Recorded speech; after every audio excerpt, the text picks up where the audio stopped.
नमस्कार। Ananya study classes में आप सभी का बहुत बहुत स्वागत है। आज हम लोग पढ़ेंगे संस्कृत साहित्य के प्रमुख नाटक एवं नाटककार। तो जैसा कि आप लोग जानते ही हैं, चाहे टीजीटी पीजीटी हो या एनबीएस केबीएस हो या डी ट्रिपल एस बी हो या नेट हो, हिंदी साहित्य से हिंदी साहित्य के पेपर में संस्कृत साहित्य का कुछ भाग या कुछ क्वेश्चन पूछे ही जाते हैं, आप सभी को पता होगा। तो आज की वीडियो में हम संस्कृत साहित्य के उन क्वेश्चन को लिए हैं जो बार बार पूछे जाते हैं, जिन कवि के रचनाओं को पूछा जाता है उनको हमने सम्मिलित किया है। तो आज की वीडियो बहुत ही मोस्ट इम्पॉर्टेंट होने वाली है। वीडियो को सबसे पहले तो लास्ट तक ज़रूर देखिए, और जब लास्ट तक देखेंगे तभी प्रश्नों की श्रृंखला आपको पता चलेगी कि महत्वपूर्ण है या नहीं है। आप लोग वीडियो शुरू होने से पहले ही स्किप कर देते हो, तो सबसे पहले तो वीडियो को लास्ट तक ज़रूर देखिए और वीडियो को लाइक कर दीजिए और चैनल को सब्सक्राइब कर लीजिए। तो चलिए शुरू करते हैं आज के क्लास। संस्कृत साहित्य के प्रमुख नाटककार। अब प्रमुख नाटककार कौन से हैं? भास हैं, कालिदास जी हैं, भवभूति हैं, भारवी हैं। आपको थंबनेल देख के ही पता चल गया होगा कि बहुत सारे नाटककार हैं जिनकी रचनाएं इसमें मिलने वाली हैं। तो इस दृष्टिकोण से भी यह वीडियो महत्वपूर्ण हो जाती है। तो चलिए देखते हैं।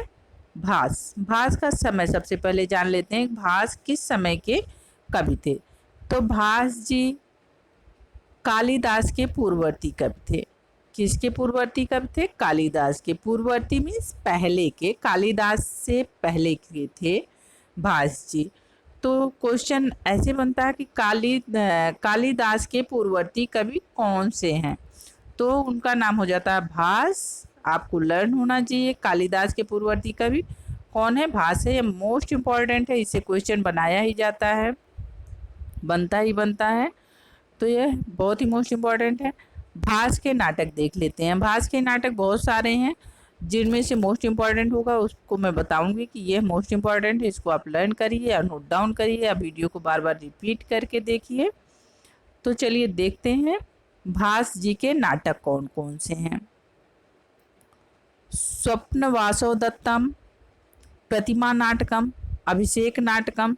ये स्वप्न वासव दत्तम बहुत ही मोस्ट इम्पॉर्टेंट है, जो बार बार पूछा जाता है कि स्वप्न वासव दत्तम के लेखक कौन है? तो इसके लेखक भास है। यह नाटक है। और इनके और नाटक हैं उर्भंगम, दूतवाक्यम, पंचरात्रम, दूत घटोत्कच, कर्णधार, मध्यम व्यायोग, बालचरितम, प्रतिज्ञा योगंधरायणम, अविमारक, चारुदत्त। यह भास जी के नाटक हैं, जिसमें से उर्भंगम मोस्ट इम्पॉर्टेंट है, दूत वाक्यम और हो जाता है प्रतिज्ञा योगंधरायणम, यह जो है, और एक बालचरितम। यह इनके 4-5 नाटक जो मैंने ट्रिक मारे हैं बहुत ही मोस्ट इम्पॉर्टेंट है, यह आपको लर्न होने ही चाहिए। उर्भंगम, बालचरितम, प्रतिज्ञा योगंधरायणम और स्वप्न वासव दत्तम। यह जो है भास जी का मोस्ट इम्पॉर्टेंट नाटक है, जो परीक्षा में बार बार पूछा जाता है। आगे देखते हैं कालिदास। कालिदास के समय के बारे में जो है बहुत ही मतभेद है। इनका कोई निर्धारित समय नहीं है। कोई 4वीं शताब्दी मानता है तो कोई 5वीं मानता है तो कोई 6वीं मानता है। तो इनका कोई निश्चित समय कहीं पे भी नहीं है, क्योंकि इन्होंने अपनी रचनाओं में अपने समय के बारे में कहीं नहीं लिखा है। इनका समय 4वीं से 6वीं शताब्दी तक माना जाता है। अब इनका समय जो है ये हो गया 4वीं से 6वीं शताब्दी तक। कालिदास को कौन सी उपाधि प्राप्त हुई थी? कालिदास को दीप शिखा की उपाधि दी गई है। और कालिदास की प्रमुख रचनाएं कौन कौन सी हैं? कालिदास की प्रमुख रचना है ऋतुसंहार। ऋतुसंहार कालिदास की प्रथम रचना हो जाती है। बहुत ही मोस्ट इम्पॉर्टेंट पूछा जाता है कि कालिदास की प्रथम रचना कौन सी है? कुमार संभवम, मालविकाग्निमित्रम। आगे देखते हैं इनकी रचनाएं। इनके प्रमुख नाटक हैं विक्रमोर्वशीयम, रघुवंशम, मेघदूतम, अभिज्ञान शाकुंतलम। तो यह जो है इनका मोस्ट इम्पॉर्टेंट नाटक हो जाता है कालिदास जी का। रघुवंशम महाकाव्य है, और जो है कालिदास कृत लघुत्रयी। लघुत्रयी में कौन कौन सी रचना आती हैं, क्वेश्चन पूछा जाता है कि लघुत्रयी में कौन कौन सी रचनाएं सम्मिलित होती हैं।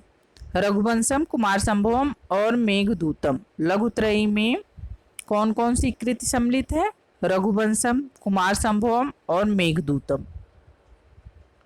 कुमार संभवम और रघुवंशम जो ये दोनों रचनाएं हैं, कुमार संभवम और रघुवंशम, ये दोनों महाकाव्य। नीचे लिखा गया कालिदास द्वारा कृत महाकाव्य कौन सा है, कुमार संभवम और रघुवंशम। रघुवंशम में कभी कभी सर्ग पूछ लिया जाता है कि रघुवंशम में कितने सर्ग हैं, तो रघुवंशम में 19 सर्ग हैं। आगे देखते हैं भवभूति। भवभूति का समय क्या है, भवभूति कवि का समय जो है 7वीं शताब्दी माना जाता है। और भवभूति से बहुत ही ज़्यादा क्वेश्चन बनते हैं कि भवभूति किस रस के कवि हैं, भवभूति का वास्तविक नाम क्या है, या भवभूति की रचनाएं पूछ ली जाती हैं। तो इनसे क्वेश्चन बहुत ज़्यादा बनाया जाता है क्वेश्चन। तो देखते हैं कि भवभूति के बारे में देखते हैं, उनका क्या नाम है और उनकी रचनाएं कौन कौन सी हैं। तो भवभूति का समय 7वीं शताब्दी हो जाता है। और भवभूति का वास्तविक नाम क्या है, नीलकंठ, श्रीकंठ था। ठीक, भवभूति का वास्तविक नाम क्या था, श्रीकंठ था। और भवभूति किस रस के कवि हैं, यह करुण रस के सर्वश्रेष्ठ कवि माने जाते हैं। करुण रस के कवि पूछ लिया जाता है, करुण रस के कवि कौन से कवि माने जाते हैं, तो यह भवभूति जी करुण रस के सर्वश्रेष्ठ कवि माने जाते हैं। आगे देखते हैं नाटक इनके कौन कौन से हैं। मालती माधव, महावीर चरितम, उत्तर रामचरितम। यह तीनों नाटक तो आपको लर्न होने ही चाहिए। मालती माधव, महावीर चरितम, उत्तम रामचरितम, यह भवभूति जी के नाटक हैं। आगे हैं विशाख दत्त। विशाख दत्त का नाटक कौन सा है, मुद्रा राक्षस। और भारव, भारव की रचना कौन सी है, सबसे पहले तो जानते हैं कि भारव जो है किस, इनका समय क्या था। इनका समय 6वीं शताब्दी था भारव का समय। और इनका वास्तविक नाम था दामोदर। इनका वास्तविक नाम क्या था, दामोदर। इनकी रचना क्या थी, किरात जूनियम, जो 18 सर्गों में है। आगे है माघ। माघ से भी क्वेश्चन बनता है, माघ कवि से। और भारव कवि से भी बनता है, क्योंकि उनकी एक ही नाटक है जो है किरात जूनियम। बहुत ज़्यादा पूछा जाता है किरात जूनियम के लेखक कौन है, तो किरात जूनियम के लेखक भारव हैं। तो आगे देखते हैं माघ। माघ कवि का समय क्या है, 7वीं शताब्दी। माघ का भी 7वीं शताब्दी है और भारव का भी 7वीं शताब्दी समय है। और माघ को उपाधि कौन सी मिली है, घंटा। माघ को उपाधि कौन सी मिली है, घंटा, घंटा की उपाधि। अब इसको याद कैसे रखोगे, जो माघ का मेला वेला लगता है तो मंदिर में घंटा वंटा बजता है ना, तो आप ऐसे याद रखिए माघ के मेले में जो है घंटा बजता है। तो यानी माघ को कौन सी उपाधि मिली है, घंटा की उपाधि मिली है। नाटक इनका कौन सा हो जाता है, शिशुपाल बधम। शिशुपाल बधम में क्या है, 20 सर्ग है। अब आगे देखते हैं श्रीहर्ष। श्रीहर्ष का समय क्या है, श्रीहर्ष का समय 12वीं शताब्दी माना जाता है। नाटक कौन सा है, नैषधीय चरितम, 9 सहस्र अंक चरितम, शिव शक्ति सिद्धि। यह जो है इनके नाटक है, जिसमें मोस्ट इम्पॉर्टेंट नैषधीय चरितम। और देखते हैं आगे इनके नाटक, अर्णवर्णनम, छंद प्रशस्ति। ये छंद प्रशस्ति भी बहुत पूछा जाता है। गौड़ देशीय, खंड खंड स्वाहा और जो है विजय प्रशस्ति स्थैर्य विचार। स्थैर्य विचार, इसमें जिस पे मैंने टिक लगाया बहुत ही मोस्ट इम्पॉर्टेंट, कई बार रिपीटेड क्वेश्चन है। इन रचनाओं से क्वेश्चन बनाए ही जाते हैं कि छंद प्रशस्त के लेखक कौन है, खंड खंड स्वाहा के लेखक कौन है और नैषधीय चरितम के लेखक कौन है। आगे देखते हैं दंडी। महाकवि दंडी की रचना कौन सी है और इनका समय क्या है। तो दंडी का समय 6वीं शताब्दी माना जाता है और इनकी रचनाएं क्या हैं, बहुत ही मोस्ट इम्पॉर्टेंट रचनाएं हैं इनकी। काव्यादर्श जो पूछा जाता है, काव्यादर्श की रचना किसकी है, दंडी की है। अवंती सुंदरी, 10 कुमार चरितम, कला परिच्छेदम, यह चारों ही रचनाएं पूछी जाती हैं। आगे देखते हैं मम्मट। मम्मट की रचना कौन है, मम्मट का समय क्या है। मम्मट का समय 11वीं शताब्दी है और इनकी रचना क्या है, काव्य प्रकाश।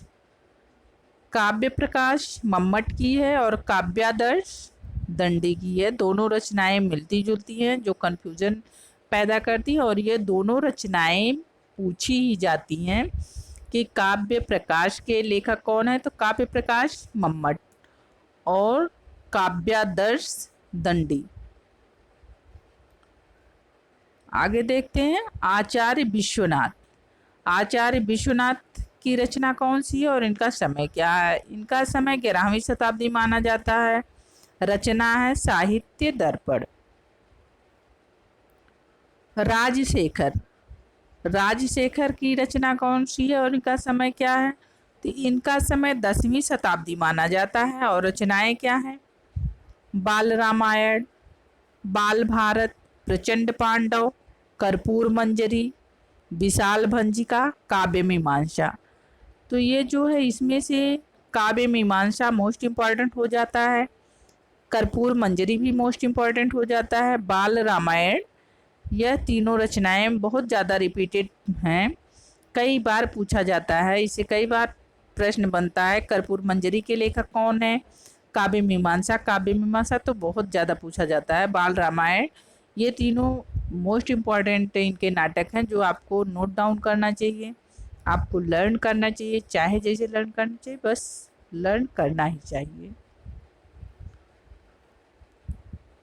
अब आ जाता है बृहत्त्रयी। बृहत्त्रयी में कौन कौन सी रचना आती है, लघुत्रयी में कौन कौन सी रचना आती है, प्रस्थान त्रयी में कौन कौन सी रचना आती है। इन तीनों पॉइंट से क्वेश्चन तो आता ही आता है, आपको ध्यान रखना है। बृहत्त्रयी में कौन सी रचना आती है, किरातार्जुनीयम, शिशुपाल वधम, नैषधीय चरितम। और लघुत्रयी में क्या आता है, लघुत्रयी में आता है रघुवंशम, कुमार संभवम, मेघदूतम। आपको याद रखना कि लघुत्रयी में केवल कालिदास जी की रचनाएं ही सम्मिलित हैं। रघुत्रयी में देखिए यहाँ पे रघुवंशम कालिदास की है, सो कुमार संभवम भी कालिदास की, मेघदूतम भी कालिदास की है। लेकिन यहाँ पे बृहत्त्रयी में ये तीनों रचनाएं 3 कवियों की हैं, किरातार्जुनीयम भारव की है, शिशुपाल वधम माघ की है, नैषधीय चरितम हर्ष की है। और प्रस्थान त्रय में कौन कौन सी रचनाएं आती हैं, उपनिषद आता है, गीता और ब्रह्मसूत्र। तो आज की वीडियो में यहीं तक। आई होप आप लोगों को वीडियो पसंद आई हो। वीडियो को लाइक करना, शेयर करना और चैनल को सब्सक्राइब करना बिल्कुल ना भूलिए। पूरी वीडियो देखने के लिए धन्यवाद।